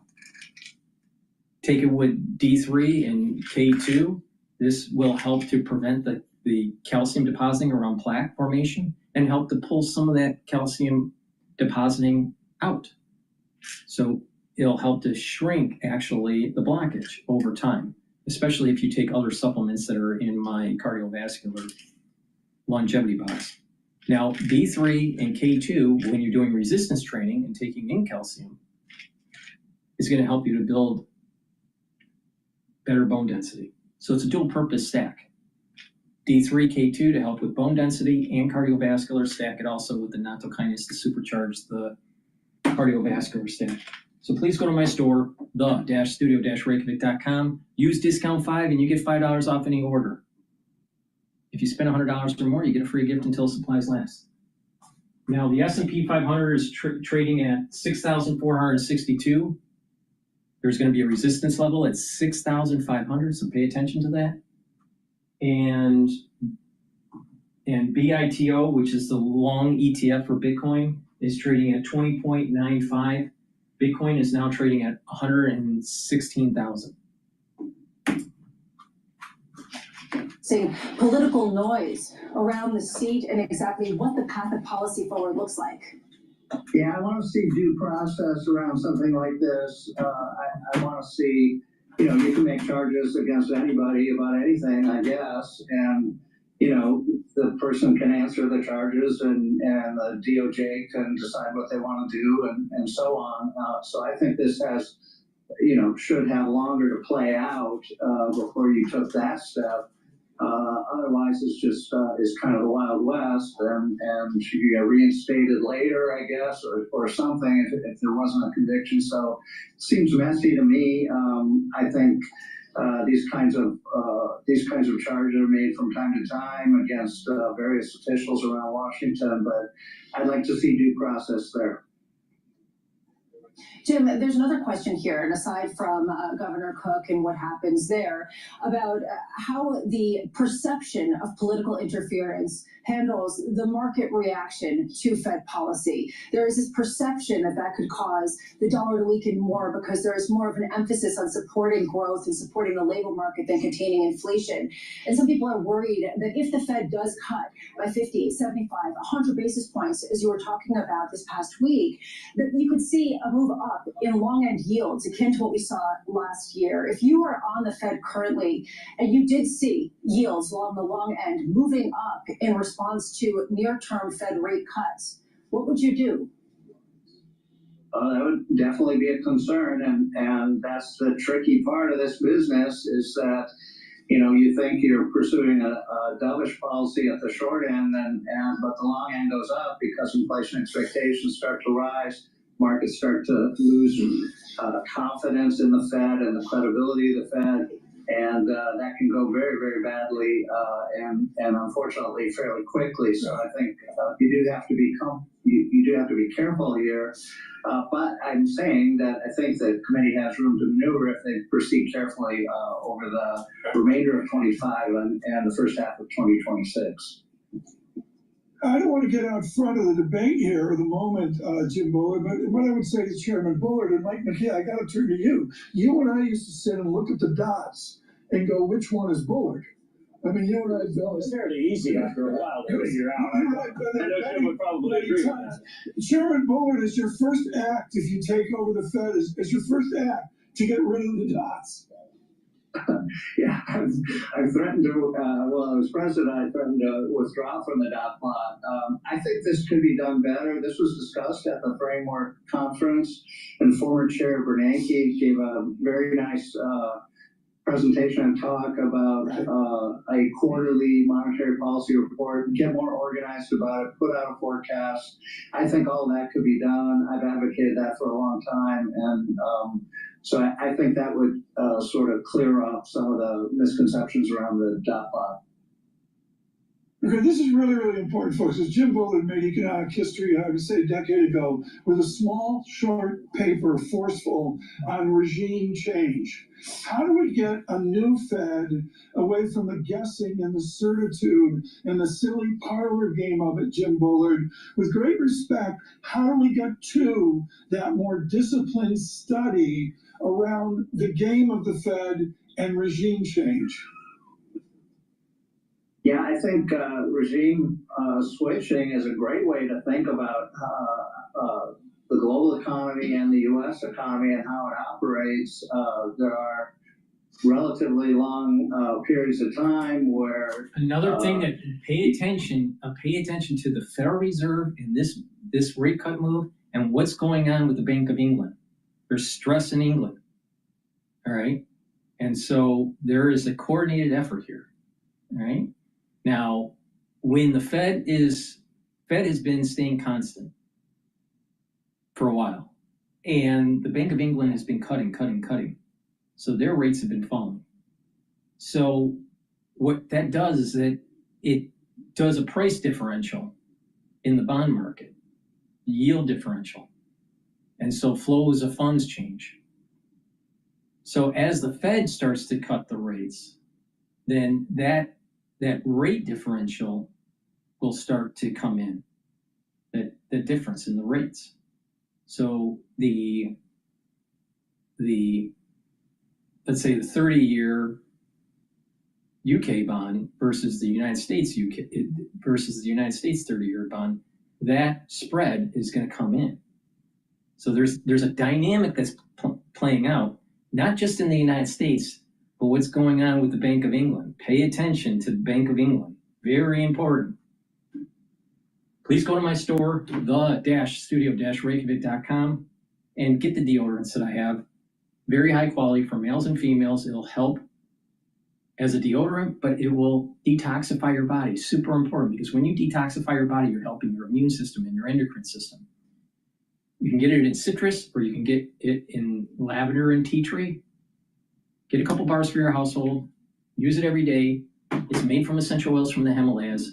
Very high quality deodorants that will help to detoxify your body. Get C60. C60 is a potent antioxidant. It's going to soak up free radicals. It's going to help the health of the mitochondria. It's going to boost up your energy levels. It's going to help reduce stress in the cell, help reduce stress in the neuron. When you have better, healthy neurons, it's producing neurotransmitters. You're going to have better neuroplasticity. You're going to think better. When you bring down free radicals at the vascular level, you're reducing plaque formation. You're helping your immune system and your endocrine system. You can get it in extra virgin olive oil, avocado oil, and also MCT coconut oil. Hold on, I have someone at the door here.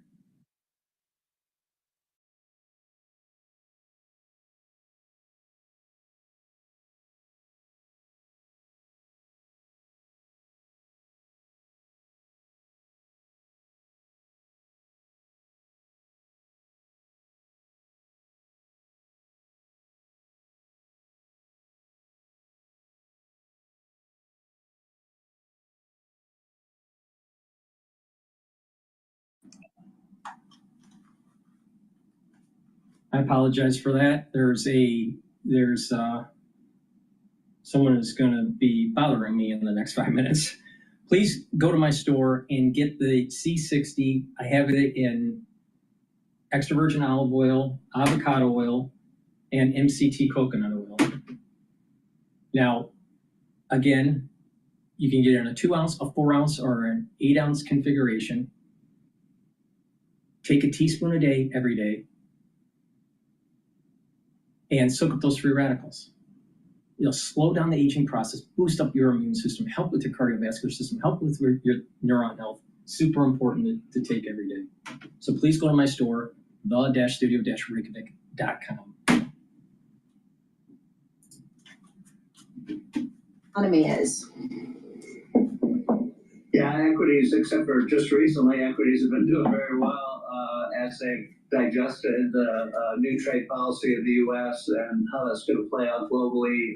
You've got the AI boom going on, really a driver for the big tech companies, and you know, I do get concerned that we get ahead of ourselves. Sure, it's a great technology and everything, but how fast is it really going to diffuse into actual productivity in the economy? But overall, I would say, you know, it's possible that we'll get higher productivity growth ahead and really a good outcome for the second half of the 2020s here, much as we had in the second half of the 1990s.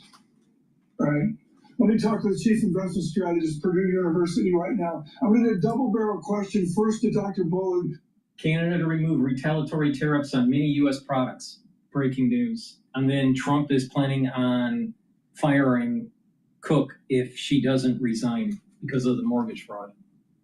Please go to my store, the-studio-reykjavik.com, and get the collagen.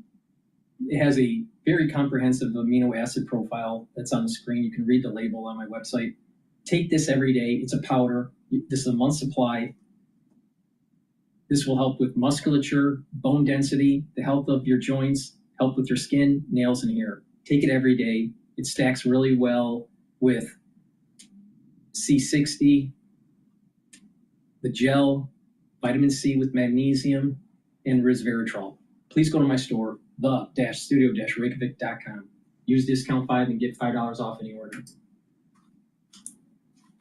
Back to U.S. quality, etc. But it sounds like Citigroup is modeling out through all the emotion, the fear, the turmoil, the political debate, as we just saw next to the 8-foot bear in the lobby. The answer here is you're modeling out that we'll be okay and there'll be a better nominal GDP that leads into revenue, etc.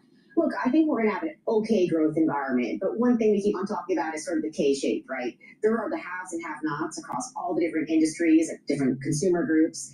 And so I don't think that we want to assume that everyone is going to experience strong growth in the second half of the year. And we're seeing this, of course, in the consumer companies. We're seeing this across segments of different households. We're seeing this even in technology companies, those that have made the investments are reaping dividends from it.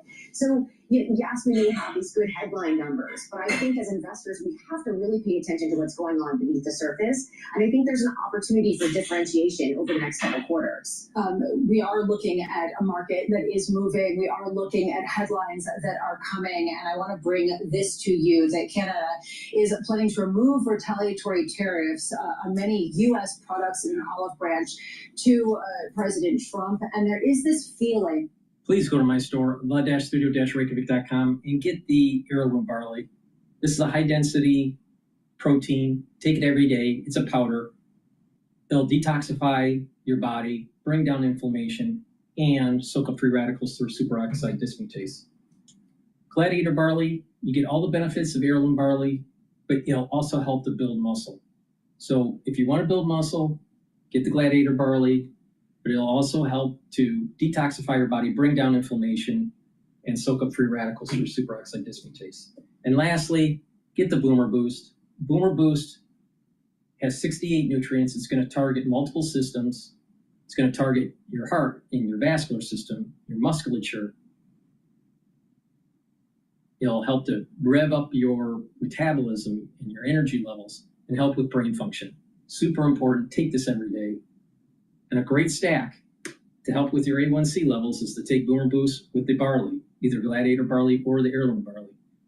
But you get the max benefits if you get the Gladiator barley with the Boomer Boost and do resistance training. Stacks well with Myotron. So please go to my store, the-studio-reykjavik.com. I'm going to shut down the broadcast now. Thank you for listening and have a nice day.